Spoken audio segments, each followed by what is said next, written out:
একজন পথিক পায়ে হেঁটে যাচ্ছিল খেয়ানগর গ্রামের রাস্তা দিয়ে। সে একটা মাঠের মতো জায়গায় এসে পৌঁছয়, যেখানে একটা তেঁতুল গাছ ছিল। ওই যে পেয়েছি তেঁতুল তলা। আর একটু সামনে এগুলেই নাকি রইস মামার দোকান। পথিক তেঁতুল তলা পার হয়ে সামনে হেঁটে যাচ্ছিল। হঠাৎ পেছন থেকে কারো অদ্ভুত ধরনের সে হাসির শব্দ শুনতে পায়। কে হাসে? কে? ভূত প্রেত চাই হইনি আমি, তেঁতুল তলায় বাস। এই পথে যে যাবে তার হবে সর্বনাশ। আরে কে? কে হাসে? কে? ওরে বাবা রে, এ যে ভূত! ভূতের খপ্পরে পড়লাম রে বাবা, বাঁচাও বাঁচাও। খেয়ানগরে এক বুড়িমা বাস করেন, যার রান্না খুবই চমৎকার। প্রতিদিন কেউ না কেউ বুড়িমার বাড়িতে খাবার খেতে যায়। বুড়িমাও সবাইকে খাওয়াতে খুব ভালোবাসে। বুড়িমা, ও বুড়িমা। কে? সুরেশ নাকি? আয় বাবা, এখানটায় এসে বস। সকাল সকাল তোমার এখানে খেতে চলে এলাম বুড়িমা। খুব ভালো করেছিস বাবা, খুব ভালো করেছিস। আয় বস, রান্না একটু পরই হয়ে যাবে। আমি একা মানুষ, বোঝই তো, রেঁধে বেড়ে খাওয়ার কেউ নেই। তা আজ কি রান্না করেছো গো বুড়িমা? আজ রেঁধেছি নিরামিষ আর আলুর ডাল। নিরামিষ রান্না করেছো? বাহ বুড়িমা, আমি তো শুধু নিরামিষই খাই, আর তোমার হাতের নিরামিষটা তো অমৃত গো বুড়িমা। হয়েছে হয়েছে, এখন কথা না বাড়িয়ে খাটো। আহ বুড়িমা, তোমার রান্নার সেই স্বাদ, এ তো অমৃত। আহ, মনটা ভরে গেল গো বুড়িমা। তুই তো আমিষ খাস না, আমি আমিষ খুব ভালো রান্না করতে পারি। না গো বুড়িমা, আমি তো আমিষ খাই না। তবে বুড়িমা, তোমার রান্নার যে স্বাদ, তুমি যদি একটা হোটেল খোলো, খুব নাম করবে গো, খুব নাম করবে। না রে, আমাকে দিয়ে ওসব ঝক্কি পোষাবে না। হোটেল খোলা চালানো ওসব মহা ঝামেলার ব্যাপার। কি যে বলো বুড়িমা, আমরা আছি, আমরা সবাই সাহায্য করব। তুমি শুধু রাজি হয়ে যাও, বাজারে একটা হোটেল খুলে ফেলো। আচ্ছা দেখা যাক, হয়তো একদিন ঠিকই হোটেল খুলে ফেলবো। তাহলে খুব ভালো হবে বুড়িমা। তুমি দেখো, তোমার হোটেল যে নাম কামাবে, দূর দূরান্ত থেকে লোক ছুটে আসবে গো তোমার হোটেলে খেতে। আচ্ছা, সে পরে দেখা যাবে কোন। এখন তুই ভালো করে খা, আর একটু আলুর ডাল নে। না গো বুড়িমা, আর পারবো না, যা খেয়েছি পেট ভরে গেছে। বুড়িমা, আরেকটা কথা ছিল। কি কথা বল? তোমার এখানে কত খাই, কিন্তু তোমাকে কখনো কিছুই দেওয়া হয় না। আমি আজ কিছু টাকা এনেছি বুড়িমা, তুমি যদি রাখো খুব খুশি হব।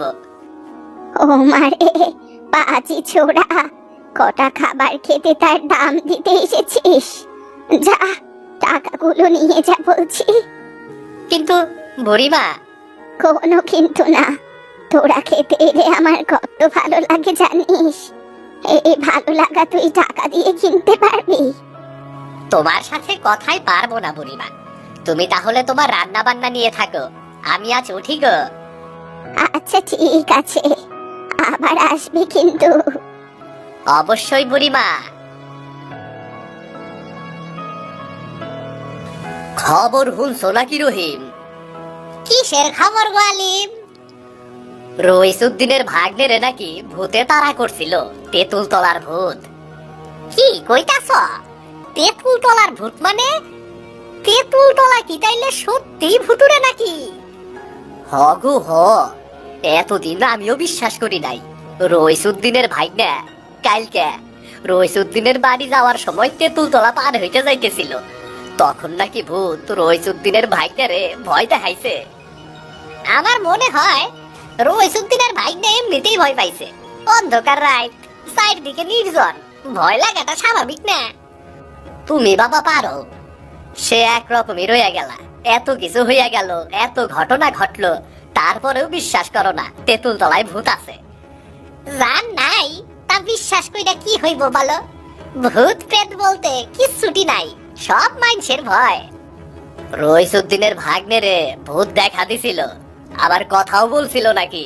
বলছিল তেঁতুল তলায় তার সর্বনাশ হইব। রইসুদ্দিনের ভাগ্নে প্রাণের ভয়ে দৌড়াইয়া পালাইছে। হয়তো পাখিয়ে ডাকতেছিল, রাতের বেলা পাখি ডাকি মাইনছে ডাকের মতো মনে হইছে, ও ভাবছে ভূত। না না, তোমারে হাজার বুঝাইলেও তুমি বুঝবা না। আরে ভূত প্রেত বলতে কিচ্ছু হয় না, সবই মনের ভুল। তুমি দেখো নিজেই একদিন বুঝবা। আমি আজ উঠি বুড়িমার বাড়িতে খাইতে যাবো। বুড়িমার বাড়িতে খাইতে যাবা কেন? আর বইলো না, আমার বউ গেছে তার বাপের বাড়ি। নিজে হাত পুরাই আর কত রান্না করা যায়? এক বেলা দুই বেলা বুড়িমার বাড়ি বর্ষায় হন। তাজা কইছো ভাই, এত সুস্বাদু রান্না এই গ্রামে কেউ রাখতে পারে না। আমারও তো ইচ্ছা করে তিন বেলায় বুড়িমার বাড়িতে খাই। বুড়িমা ভালো বইলা সবাই এমনিতেই খাওয়ায়, খাবারের বিনিময়ে কিছু দিতে চাইলেও নেয় না। তাই বইলে তো তিন বেলা তার উপরে চাপ দেওয়া যায় না। হ্যাঁ, আসলে বুড়িমার একটা হোটেল খুললে ভালো হয়, তাই না? তাজা কইছো ভাই, তাইলে সবাই মিলা বুড়িমার হোটেলে গিয়ে খাইতে পারবো। বুড়িমার হোটেল খোলার ব্যাপারে রাজি করাইতে হইব। এত সুন্দর রান্না টাকা দিয়ে কিনে খাইলেও কোনো আপত্তি নাই। আরে চলো চলো তাইলে আমার সাথে বুড়িমার লগে কথা বলি, দেখি হোটেল খোলার ব্যাপারে রাজি করানো যায় কিনা। হা হা হা, লও যাই।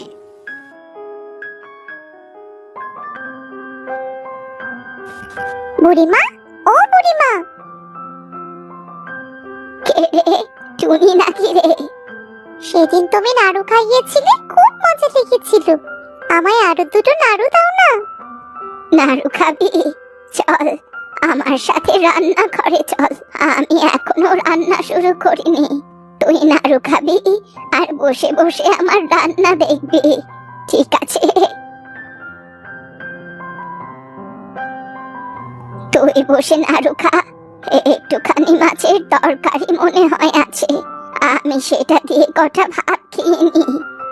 আচ্ছা বুড়িমা, ঠিক আছে। আরে কি এসব কি? কি হয়েছে বুড়িমা?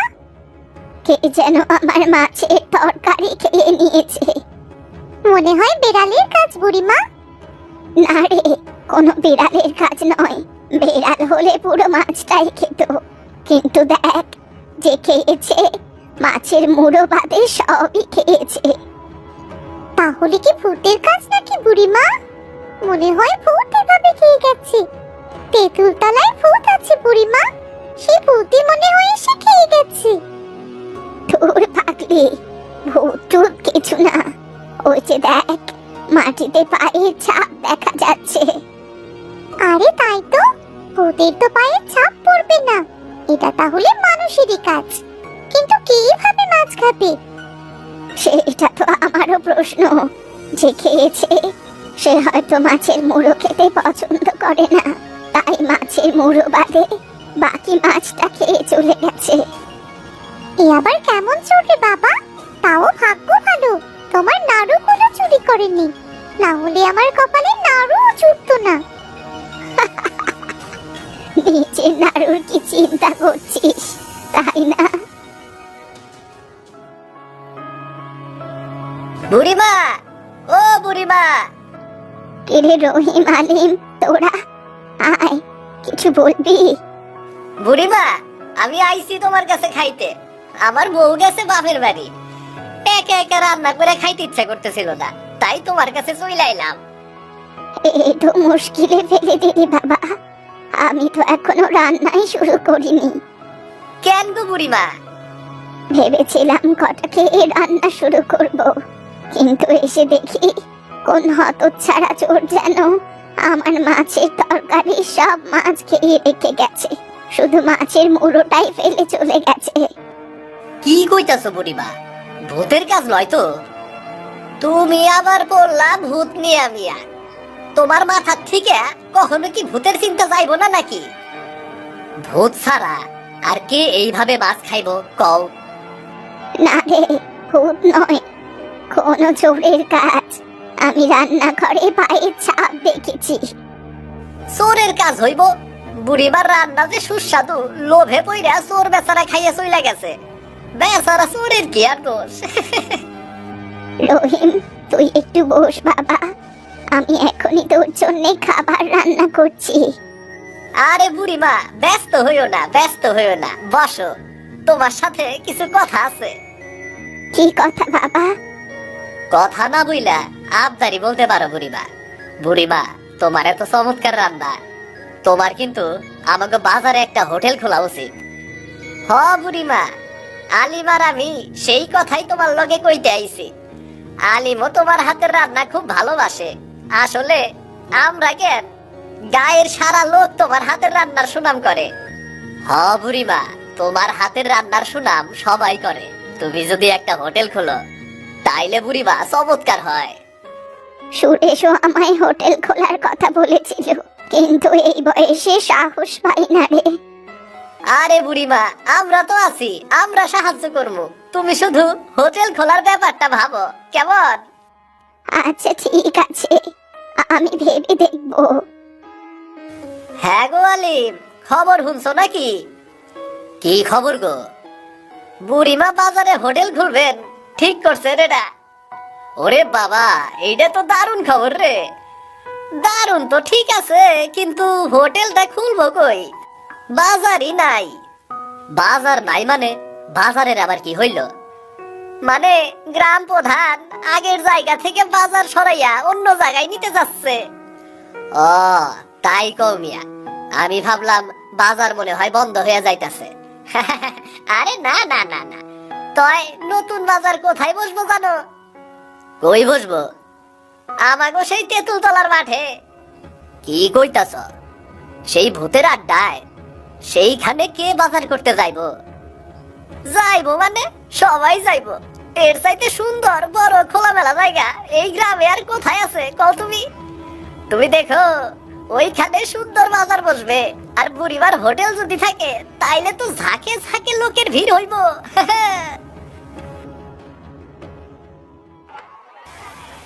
এইটা তো জমজমার ব্যাপার। বাহ, দারুণ তো।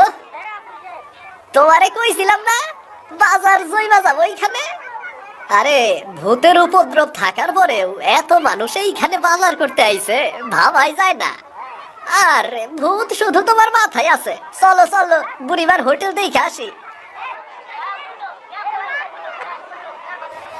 আরে বাহ, হোটেলে তো অনেক খদ্দের। বুড়িমা কই? বুড়িমা তেঁতুল তলায় উনুন চাপাইছে। চলো যাই, গিয়ে দেখে আসি। কি গো বুড়িমা, হোটেল কেমন চলতেছে?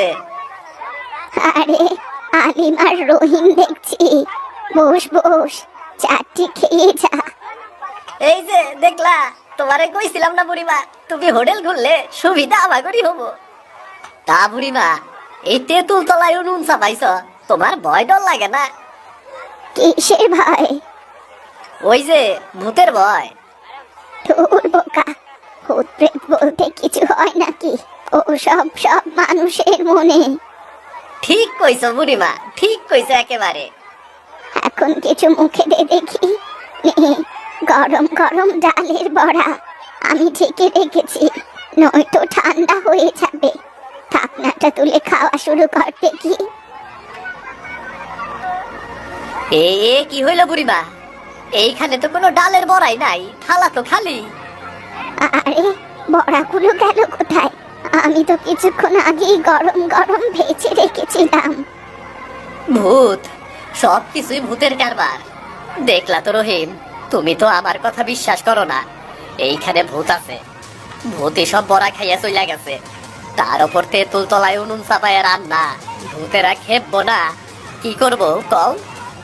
আরে কি সব আবল তাবল কইতাছ? ভূত বড়া খাইবো কেন?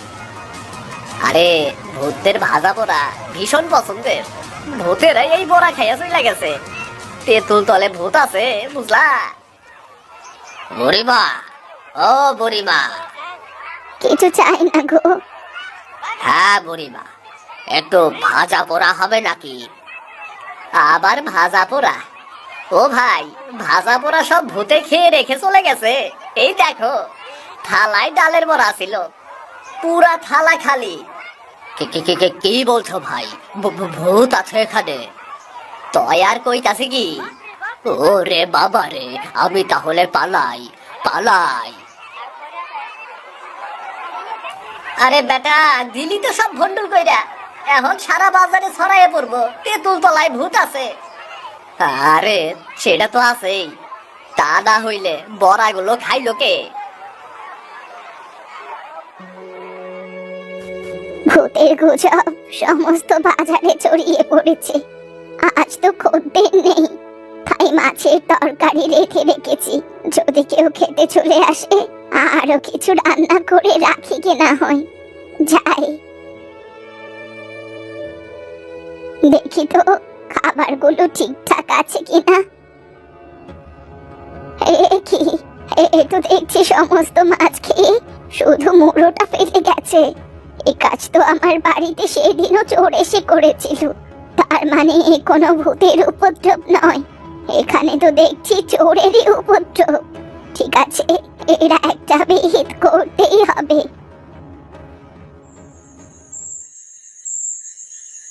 তোরা এসেছিস বাছা, তোদের জন্যই বসেছিলাম। কি হইছে বুড়িবা? আমি খুব ভয়ে ভয়ে আইছি বুড়িবা। রহিম আমারে জোর কইরা ধইরা নিয়ে আইলো। আস্তে কথা বল, তোদের একটা জিনিস দেখাবার জন্য ডেকেছি। যদি আমার পরিকল্পনা সফল হয় তবেই দেখতে পাবি। কি দেখবো বুড়িবা? চল একটু অপেক্ষা করি।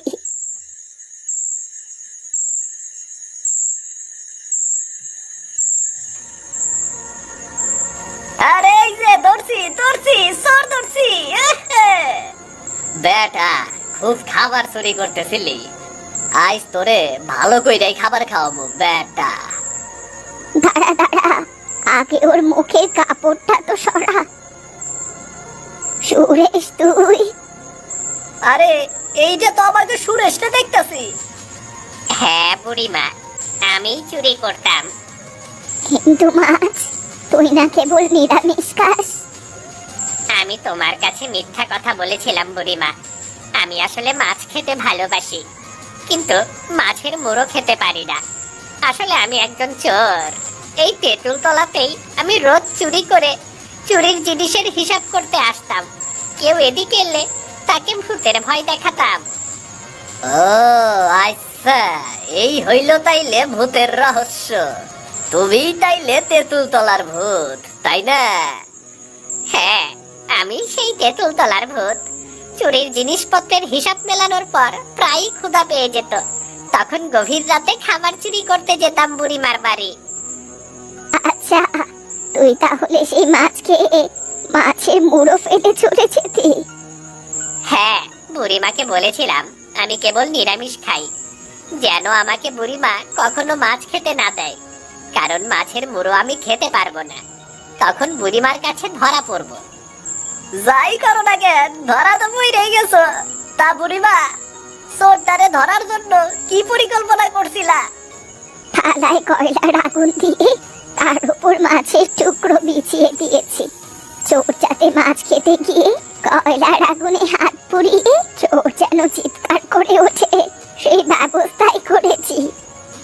আরে বাহ বুড়িমা, দারুণ বুদ্ধি তো তোমার। তবে সুরেশকে আমি খুব স্নেহ করি। ছেলেটা হয়তো বিপথে গেছে, কিন্তু একটা সুযোগ পেলে হয়তো ও ভালো হয়ে যাবে। কিন্তু এই চোরের ব্যবস্থা তো কেবল গ্রাম প্রধানই নিতে পারবো। আমরা এর ধইরা গ্রাম প্রধানের কাছে নিয়ে যাই। আমাকে গ্রাম প্রধানের কাছে নিয়ে চলুন, আমি আমার অপরাধ স্বীকার করে ক্ষমা চাইবো। আর কখনো চুরি করব না, আর কখনোই চুরি করব না। তাহলে চল গ্রাম প্রধানের কাছে, আমি বলবো যেন তোকে আরেকবার সুযোগ করে দেয়া হয়।